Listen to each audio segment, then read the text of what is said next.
আপনার প্রোফাইলে বা পেজে কখন ইস্যু আসতে পারে বা কখন ইস্যু আসবে না, এই নিয়ে একটা ভিডিও আপনাদের সামনে নিয়ে হাজির হলাম। আপনারা ভিডিওটা খুব ভালোভাবে দেখবেন এবং দেখার পরে এইভাবে কাজ করবেন, দেখবেন আপনাদের কোনোদিন কোনো সমস্যা হবে না।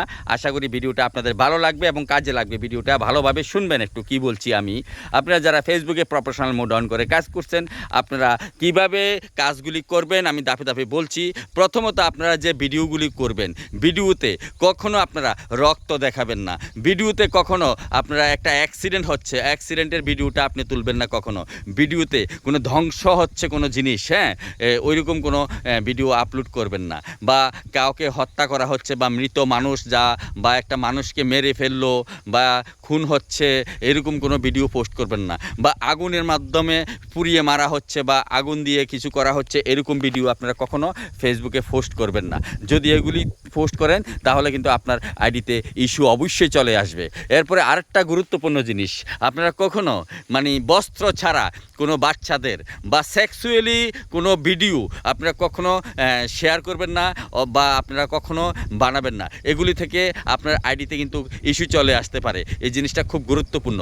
একবার যদি সেক্সুয়ালি ইস্যু যদি আপনার আইডিতে আসে তাহলে এটা কিন্তু সহজে দূর হবে না এবং আপনার আইডিটা চিরতরে সাসপেন্ডেড হয়ে যেতে পারে। আপনার মনিটাইজেশন থাকলে মনিটাইজেশনটা পর্যন্ত নষ্ট হয়ে যেতে পারে। এরপরে আরেকটা জিনিস যেটা নিয়ে আপনাদের অনেক ইস্যু আসতে পারে, আপনারা আপনাদের আইডির লিঙ্ক কোনো গেমের সাথে যুক্ত রাখবেন না, কোনো গেম অ্যাপসের সাথে আপনারা যুক্ত থাকবেন না, তাহলে কিন্তু আপনার আইডিতে ইস্যু চলে আসতে পারবে।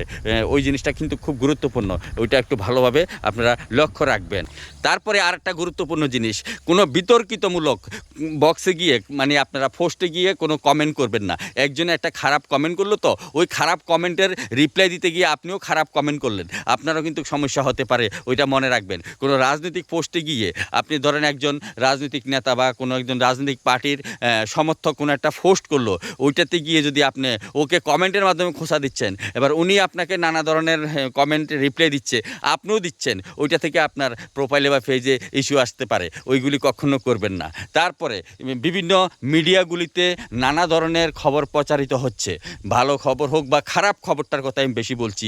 বা ধরুন আপনার পরকীয়া নিয়ে বা সেক্সুয়ালি কোনো ঘটনা নিয়ে বা খুন নিয়ে বা চুরি ডাকাতি এগুলি নিয়ে খবর প্রকাশিত হচ্ছে। ওইখানে অনেকে নানা ধরনের কমেন্ট করে। ধরেন আপনার কেউর কমেন্ট পছন্দ হলো না, ওই কমেন্টটাতে গিয়ে আপনি একটা রিপ্লাই কমেন্ট করে দিলেন। ওই কমেন্টটা রিপ্লাই কমেন্ট করার পরে উনিও আপনাকে আবার রিপ্লাই কমেন্টটা খারাপভাবে করলো, তখন কিন্তু ফেসবুক টিম আপনাকে ধরে ফেলবে, তখন আপনার প্রোফাইলে সাম ইস্যু চলে আসতে পারে। তো আমি আপনাদেরকে বলবো এই গুরুত্বপূর্ণ কাজগুলি থেকে আপনারা বিরত থাকবেন, তাহলে কখনো কিন্তু ইস্যু খাবেন না।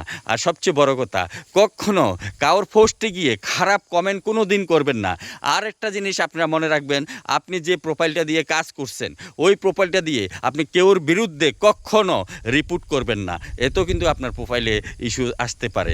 আপনি মেসেঞ্জারের মাধ্যমেও কোনো খারাপ কোনো কমেন্ট করবেন না কাউকে, ওইটা থেকেও আপনার ইস্যু আসতে পারে। তাই আমি আপনাদেরকে বলবো এই প্ল্যাটফর্মে কাজ করার ক্ষেত্রে আগে কিভাবে আপনার এই সাম ইস্যু থেকে বাঁচা যাবে ওই জিনিসটা রক্ষা করবেন। কারণ ইস্যু যদি থাকে আপনার এই আইডিতে কোনো দিন গ্রোথ হবে না, আর্নিং হবে না, এমনকি মনিটাইজেশন সাসপেন্ডেড হয়ে যেতে পারে, সব কিছু শেষ হয়ে যেতে পারে। তাই ধন্যবাদ। ভিডিওটা কেমন লাগলো অবশ্যই জানাবেন এবং একটু শেয়ার করে দেবেন ভালো লাগলে।